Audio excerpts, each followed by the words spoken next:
Saatlı rayonunda ailə münaqişəsi zəminində baş verən hadisə zamanı 1996-cı il təvəllüdlü Sərxan həyat yoldaşı Nargiləyə xəsarət yetirib.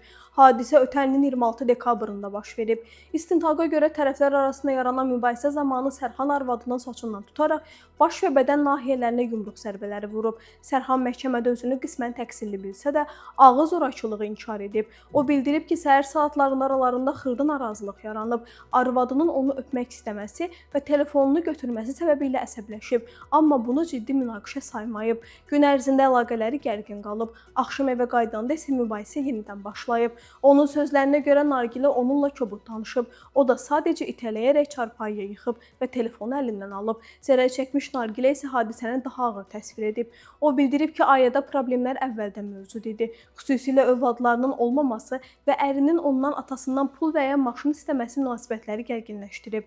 Hadisə günü özünü pis hiss etdiyi üçün həkimə getməyib. Axşam isə ərinin sərxoş halda gəldiyini, onu və ailəsini təhqir etdiyini deyib. Mübahisə zamanı Sərxanın mətbəxdə üzərinə hücum edərək saçından tutduğunu və başına bir neçə dəfə yumruq vurduğunu qeyd edib. Hadisədən sonra Nargilə atasına zəng edib. Gecə saatlarında atası gələrək onu evdən aparıb.